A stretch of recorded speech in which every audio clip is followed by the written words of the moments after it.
Baik, bismillahirrahmanirrahim. Assalamualaikum warahmatullahi wabarakatuh. Kita masuk di pembahasan tentang sistem respirasi ya. Ini bukan hal yang baru, sering kita dengar, bisa juga disebut sebagai sistem pernafasan ya. Sebenarnya sistem respirasi ini adalah sebuah peristiwa oksidasi ya. Ya, oksidasi. Jadi dalam proses itu ada yang penambahan oksigen, keterlibatan oksigen. Sehingga komponen yang kedua itu pembakaran sari-sari makanan. Nah, jadi sebenarnya respirasi ini adalah sebuah proses pembakaran yang kemudian nanti akan dikonversi menjadi energi ya. Jadi ada satuan energi yang kemudian akan digunakan oleh komponen sel yang seperti mitokondria itu untuk proses aktivitasnya ya.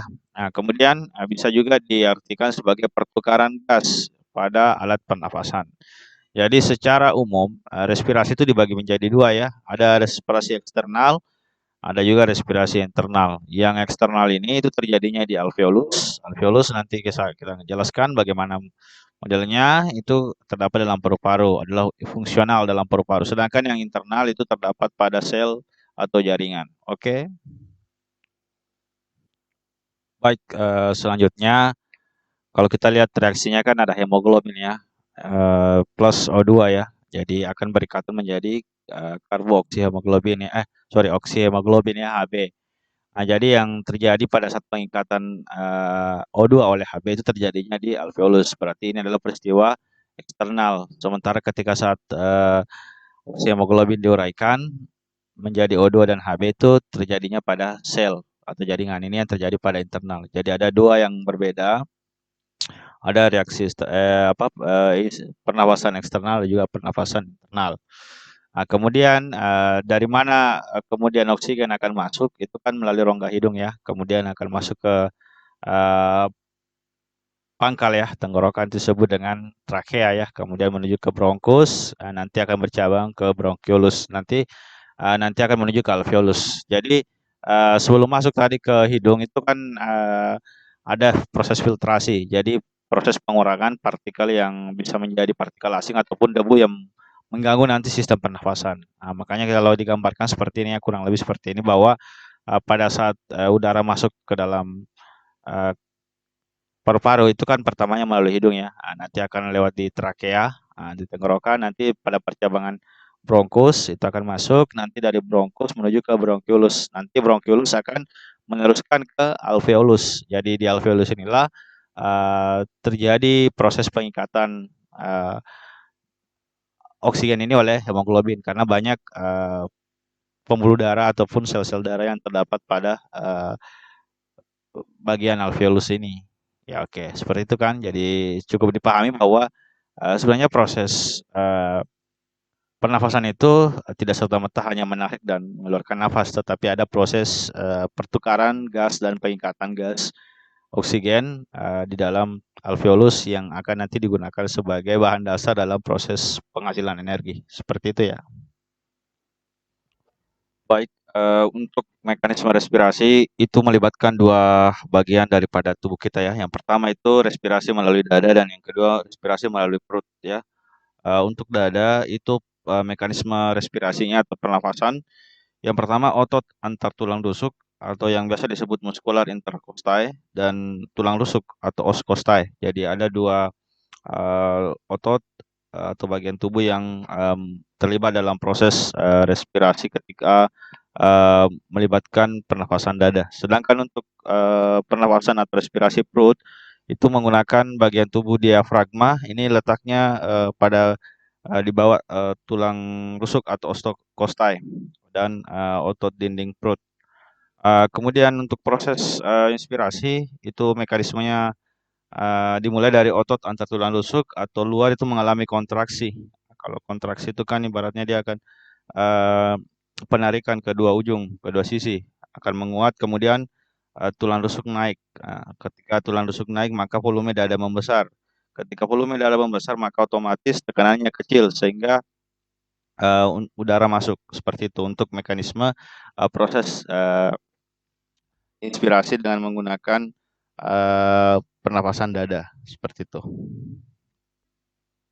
Untuk proses ekspirasi atau mengeluarkan oksigen dari dalam paru-paru, Dengan menggunakan respirasi dada itu, justru sebalikannya tadi ya, kebalikannya. Kalau tadi yang kontraksi, kalau justru yang inspirasi pengeluaran udara itu justru mengalami peristiwa yang disebut dengan relaksasi. Nah, di mana, terjadi pada otot antar tulang rusuk ya bagian luar ya. Akibatnya karena ada relaksasi atau perenggangan kembali ke posisi awal, makanya tulang rusuk itu mengalami penurunan. Karena turun, itu berakibat pada, volume dada mengecil. Karena ada tekanan, ada pengecilan ukuran makanya akan menekan, sehingga tekanannya membesar. Karena ada tekanan sehingga udara akan, terpompa untuk keluar, seperti itu untuk, ekspirasi, pada, respirasi dada. Mekanisme respirasi perut, itu kurang lebih sama ya prosesnya. Cuma kalau untuk, respirasi perut, itu menggunakan bagian tubuh yang disebut dengan bagian diafragma ya. Nanti ada gambarnya pada bagian bawah perut. Itu kalau untuk inspirasi itu diafragmanya mengalami kontraksi otot dinding ya, sehingga mengakibatkan perut, relaksasi. Sehingga pada saat itu, diafragma kemudian akan mendatar posisinya. Karena ada, proses, perubahan posisi dari awalnya, eee melengkung, itu kemudian menjadi datar, mengakibatkan volume dada membesar sehingga tekanannya menjadi kecil. Itu mengakibatkan udara udara masuk, untuk, inspirasi pada proses respirasi perut. Sedangkan untuk expirasi itu diafragmanya mengalami relaksasi ya, otot dinding perutnya yang kontraksi, sehingga, diafragma melengkung, itu mengakibatkan volume dada mengecil atau tekanan membesar sehingga, udara, eee, keluar seperti itu. Jadi, proses, respirasi pada dasarnya itu, bisa menggunakan kedua, bagian tubuh ini, baik pada, respirasi melalui, otot interkostalis ataupun otot diafragma, seperti itu. Baik, selanjutnya untuk volume udara pernafasan. Pada volume udara pernafasan itu ada yang dikenal sebagai volume udara tidal ya.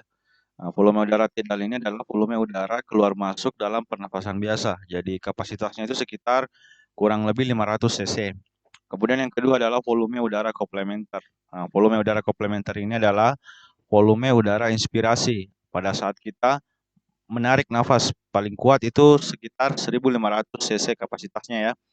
Kemudian yang ketiga ada yang disebut sebagai volume udara suplementer. Volume udara suplementer ini adalah volume udara ekspirasi atau pada saat kita mengeluarkan atau menghembuskan nafas secara kuat. Ini nilainya sekitar 1.500 cc ya. Kemudian yang keempat ada yang disebut dengan volume udara residu. Adalah volume udara tetap di dalam paru-paru ya.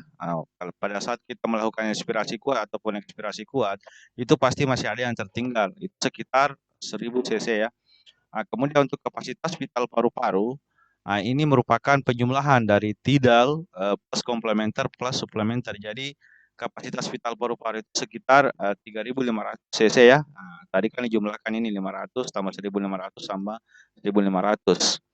Kemudian ada yang disebut dengan istilah kapasitas total paru-paru. Kapasitas total ini adalah kapasitas vital plus volume residu, sehingga 3.500 ditambah dengan 1.000 cc, sehingga hasilnya adalah 4.500 cc. Jadi itulah kapasitas yang bisa ditampung oleh paru-paru sekitar 4.500 cc.